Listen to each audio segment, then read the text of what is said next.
తెలుగు శ్రోతలకు నమస్కారం. Arogyavani health channel అందిస్తున్న ఈ కార్యక్రమంలో ప్రముఖ ఆయుర్వేద వైద్యులు డాక్టర్ చిరుమామిళ్ల మురళీ మనోహర్ చెప్పే విలువైన విషయాలని విందాం.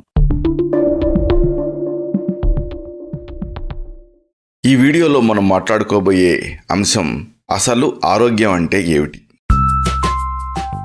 ఆధునిక వైద్య శాస్త్రం మనిషిని గురించి చెబుతూ మనిషి రకరకాల కణాలతో నిర్మితమై ఆ కణాలు అనేకం సమ్మిళితమై టిష్యూల రూపంలో ఏర్పడి ఆ టిష్యూల సముదాయం అవయవాల కింద మారి అలా ఏర్పడిన కొన్ని అవయవాల కలయిక ఒక వ్యవస్థ కింద మార్పు చెంది అలాంటి ఒక 10 లేదా 11 వ్యవస్థల మహానిర్మాణమే దేహం కింద రూపుదిద్దుకుంటుంది అంటుంది. ఇలాంటి మనుషులు అందరూ కూడా ఒకటే అనే సిద్ధాంతంతో ఏర్పడింది మోడర్న్ మెడిసిన్. అలాంటి మనుషులకి ఒకేలాంటి జబ్బులు వస్తాయి, అలాంటి జబ్బులకి ఒకేలాంటి మందులు వాడాలి, ఒకే ఆహారం తీసుకోవాలి అని వాటితో సహా లెక్కలు గట్టి చెబుతుంది. మనిషి అనే మిషన్కి గుండె, మెదడు, లివరు, కిడ్నీలు ఇలాంటి స్పేర్ పార్ట్లు అమర్చబడి ఉంటాయని మనం విన్నప్పుడు కాస్త ఎబ్బెట్టుగా ఉన్నా నిజానికి ఇది నిజమే. అలాంటి స్పేర్ పార్ట్లు పాడైపోతే వాటిని మళ్ళీ అలాంటి స్పేర్ పార్ట్లు వేసి వాటిని తిరిగి నడిచేలా చేయటం ఆధునిక వైద్య శాస్త్రం ఉద్దేశం. అలాంటి స్పేర్స్కి ప్రత్యేకించి ఒక స్పెషలిస్ట్ ఉంటారు.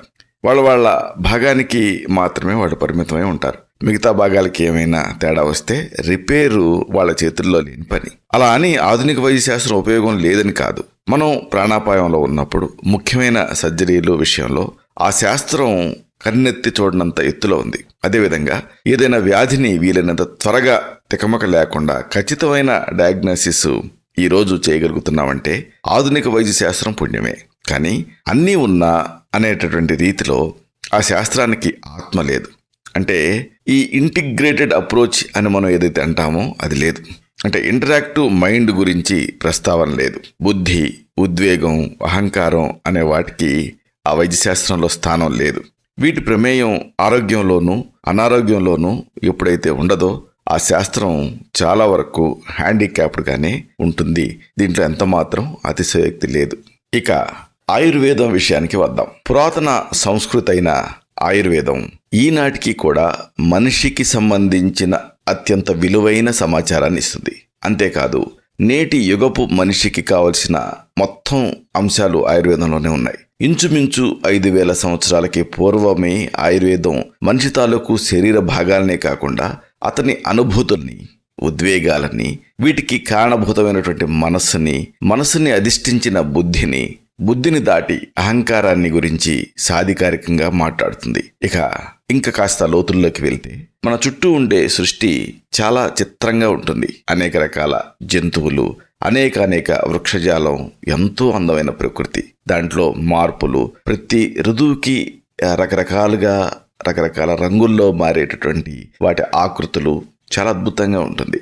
అందమైన నులివెచ్చని సూర్యోదయం, సేదతీర్చే సంధ్యా సమయాలు, తొలకరి జల్లుల తొలై కలయికతో సుగంధభరితమైనటువంటి పొడమ్మి నిశ్వసించే సుగంధ వాసనలు, వేసవి పెను వడగాల్పుల ఎండ వేడిమిని మరిపించే నుది సంధ్యలోని మలయ మారుతాలు, వణికించే హేమంతాల పొగమంచులో దూసుకొని వచ్చే తొలి కిరణాల నులివెచ్చని పలకరింపు చాలా మనోహరంగా ఉంటాయి.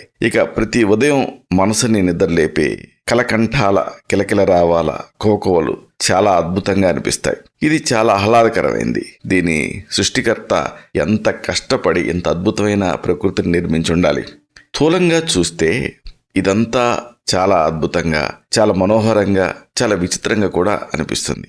అయితే దీన్ని సూక్ష్మంగా గనుక ఆలోచిస్తే ఈ సృష్టిలోని ప్రతి విషయం, ప్రతి నిమిషం ఎంతో ప్రణాళికతో, ఎంతో ప్లాన్డ్గా జరుగుతూ ఉంటాయని మనకి అర్థమవుతుంది. చూడండి, సూర్యుడు ఉదయాన్నే ఎప్పుడు క్రమశిక్షణతో ఉదయిస్తాడు. ప్రతి సాయంత్రం పడమరనే అస్తమిస్తాడు. 6 ఋతువులు కూడా వరుసగా ఒకదాని తర్వాత మరొకటి ఆ గాడి తప్పకుండా వస్తూ ఉంటాయి. ఎన్ని వందల వేల సంవత్సరాల నుంచి గమనించినా వేసవి కాలం తర్వాత వర్షాకాలం తప్పించి శీతాకాలం ఎప్పుడు తొందరపడి రాదు.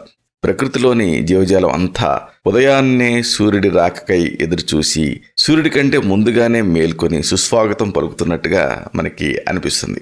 సాయం సమయం అయ్యేటప్పటికీ ఆవులు తమ నెలవులకి వెళ్ళటానికి సమాయత్తమవుతాయి. జాగ్రత్తగా ఆలోచిస్తే ఇదంతా ఒక పద్ధతి ప్రకారంగా, ఒక చక్రంలాగా ముందుగా అనుకున్న ప్రకారంగా ప్రతిరోజు ఒక రొటీన్తో జరుగుతున్నట్టుగా, నియమబద్ధంగా నడుస్తున్నట్టుగా మనకు అనిపిస్తుంది. ఇదంతా నాణ్యానికి ఒకవైపు. ఈ సృష్టిలో అందరూ చెబుతున్నట్టుగా కోటాను కోట్ల జీవరాశుల్లో మనిషి ఒకడు. మిగతా వాటిలాగా అతని సృష్టి కూడా జరిగింది. అన్నిట్లో లాగానే మనిషి కూడా పాంచభౌతిక తత్వానికి మూలం. ఇన్ని కోట్ల జనాభా ఉన్న విశ్వంలో ఏ ఇద్దరు ఒకేలాగా ప్రవర్తించరు. అలాగే ఏ ఇద్దరికి ఒకే రకమైనటువంటి వ్యాధులు రావు. కాబట్టి అందరూ మనుషులు మిషన్ లాగా ఒకటే అన్నటువంటి సిద్ధాంతం మనిషికి వర్తించదనే చెప్పాలి.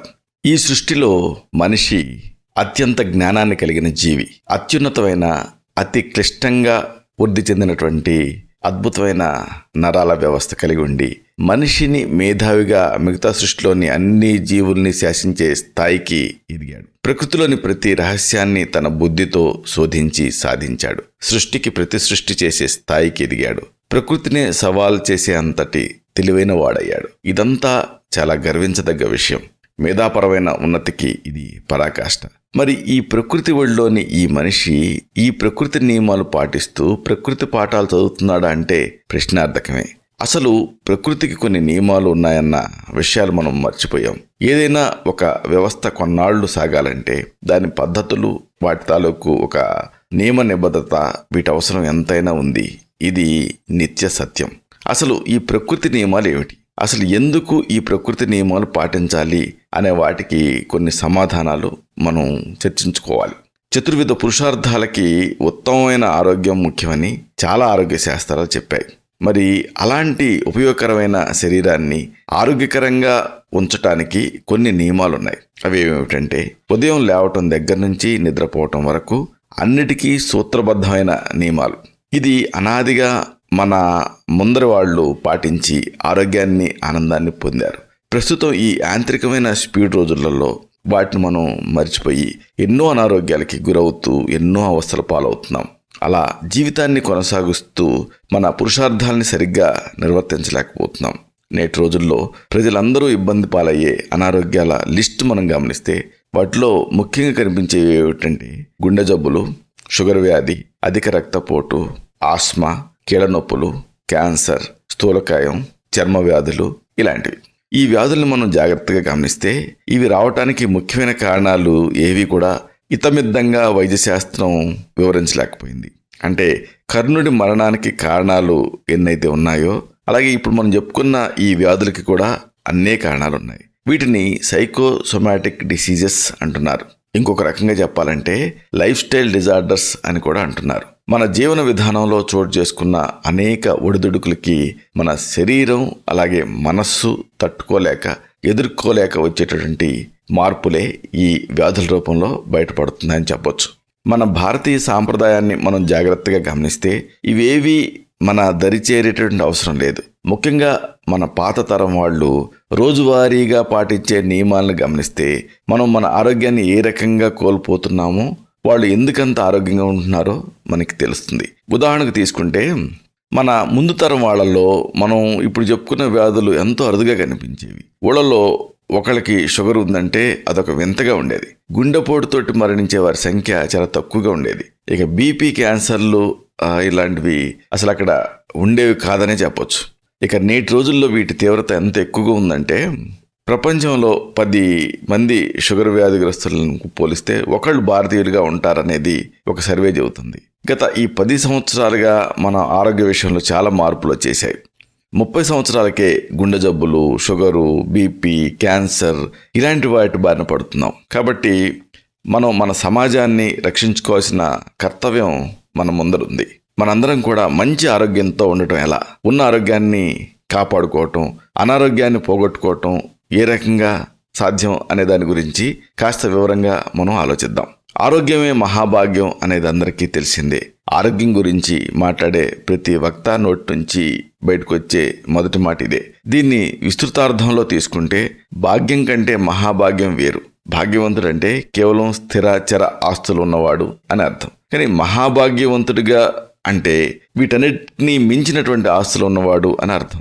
మనం భాగ్యవంతులుగా ఉంటే మామూలు భాగ్యం ఆటోమేటిక్గా దానంతట అదే మన దరి చేరుతుంది. ఇలాంటి మహాభాగ్యమైన ఆరోగ్యాన్ని ఎలా పొందాలి అనేది మనం ఉదయం నుంచి రాత్రి వరకు ఆచరించే ప్రతి పనిలోనూ ఉంటుంది. వీటిని వివరంగా మనం తెలుసుకోబోతున్నాం.